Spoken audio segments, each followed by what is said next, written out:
आज हम निकिता तिवारी जी से बात करेंगे कि उनकी जो स्टडी जर्नी रही है पिछले 2-3 साल में, वो किस तरीके से वो यहाँ तक पहुँचे हैं। और ये काफ़ी मोटिवेशनल है बाकी बच्चों के लिए जो भी हमें सुन रहे हैं, कि किस तरीके से हम कभी कभी लाइफ में ना ऐसी सिचुएशन आती है कि हमें ट्रैक भी चेंज करना होता है, लेकिन वो कॉन्फिडेंस के साथ कैसे करें, और उसमें एक मोटिवेशन पार्ट की हम अगर नेगेटिव चीज़ से भी पॉजिटिव पे आए तो उसको किस तरीके से टैकल करना है। तो निकिता जी हमें आज बताएंगे कि उनकी जो 11th से और अब तक की जो जर्नी रही है वो कैसे रही है। तो निकिता जी, सबसे पहले जो 11th वाला पार्ट है, 11th वाला पोर्शन है, वो कैसे शुरू हुआ, फिर यहाँ तक कैसे कैसे है, वो आप हमें बताएंगे। 10th के बाद मैंने डिसाइड किया कि मुझे साइंस लेना है, तो क्योंकि कॉमर्स में मैंने सुना था कि या तो ज्योग्राफी या इको लेनी पड़ती है, और मेरा एसएसटी का पार्ट अच्छा नहीं था, तो इस वजह से मैंने कॉमर्स नहीं ली। और मैंने सोचा 10th तक मैंने अच्छा स्कोर करा है तो साइंस में अच्छा कर लूँगी। लेकिन जब मैं जैसे स्कूल में मैंने ज्वाइन किया, वहाँ टीचर अवेलेबल नहीं थे, और उस वजह से 9th-10th के जो टीचर थे वो हमें साइंस पढ़ाते थे, फिजिक्स केमिस्ट्री, तो इस वजह से मेरा वहाँ से लेवल जो है वो डाउन होता चला गया। ठीक है, उसके बाद ये 11th में हुआ। हाँ, 11th में जैसे तैसे 60% तो आ गए मेरे। मैंने 11th में कोचिंग ज्वाइन करी थी, फर्स्ट सेमेस्टर के बाद करी थी। उसके बाद 12th में जब मैं आई तो कोविड आ गया। कोविड में फिर ऑनलाइन क्लासेस चलने लगी थी। ऑनलाइन क्लासेस में फिर वही कभी क्लासेस लेती थी, कभी नहीं लेती थी, कभी नेटवर्क इशू, और ट्यूशन से चलती थी क्लासेस।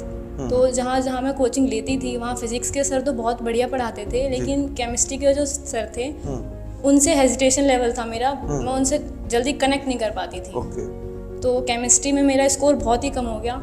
फिर 12th में हमारा एग्ज़ाम भी नहीं हुआ, ऐसे ही रिजल्ट आ गया, 80% आए उसमें, जो कि मुझे पता था कि वो रिजल्ट अगर मैं रियल में एग्ज़ाम देती तो शायद केमिस्ट्री में मैं फेल भी हो जाती।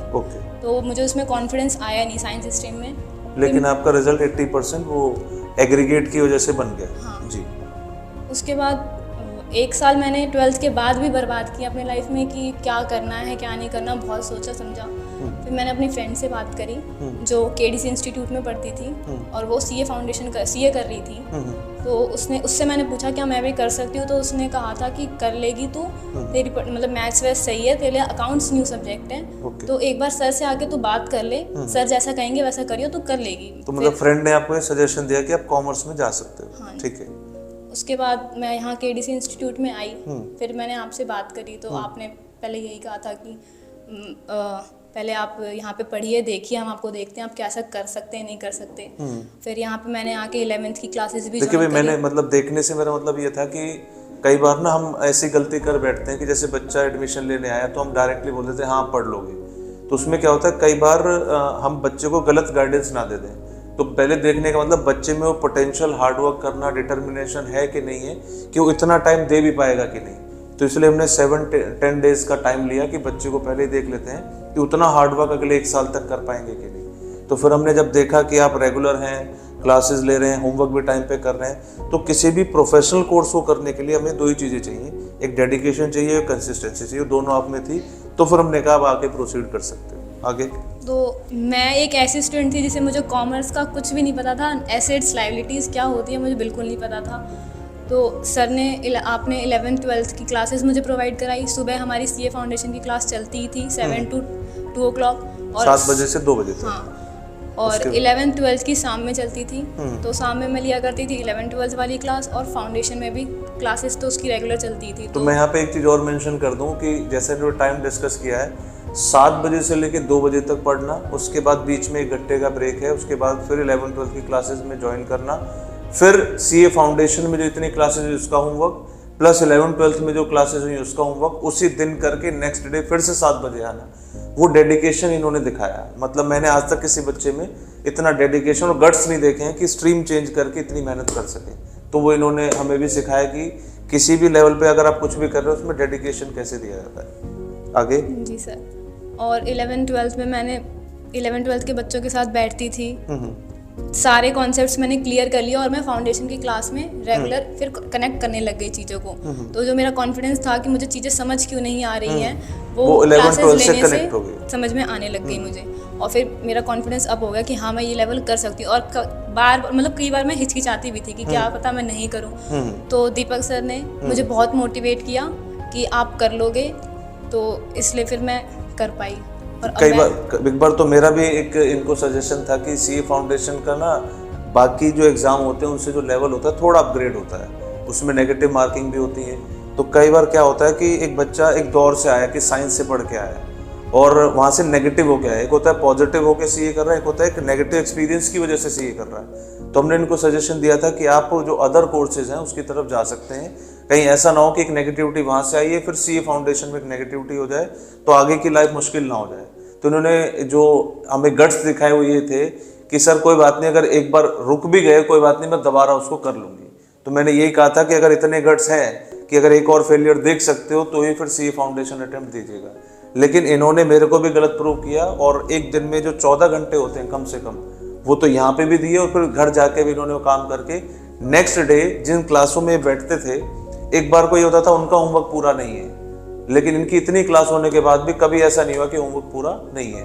तो वो डेडिकेशन ये दिखा पाए जिससे इन्होंने मुझे गलत प्रूव किया। जी, अब आगे आप कॉमर्स में अब कैसा फील करते हैं? आपकी लाइटर मोड में है या अभी भी चीजें टफ लगती हैं? नहीं, अब तो चीज़ें आसान लगती हैं। अब ऐसा लगता है कि हाँ 11th-12th जो बच्चे 2 साल में करते हैं वो मैंने आपसे बहुत कम समय में सीख लिया। 6 से 8 महीने के अंदर इन्होंने आराम से उसको कर लिया है। तो अब आपका बैकग्राउंड साइंस है कि कॉमर्स है? कॉमर्स। अब कॉमर्स है, तो आप प्रॉपरली अब कॉमर्स स्टूडेंट हैं। तो जो भी बच्चे किसी भी स्ट्रीम में या कभी भी किसी स्ट्रीम को स्विच ओवर करते हैं तो जो बातें इन्होंने बताई उनका बेसिक जरूर ध्यान रखें।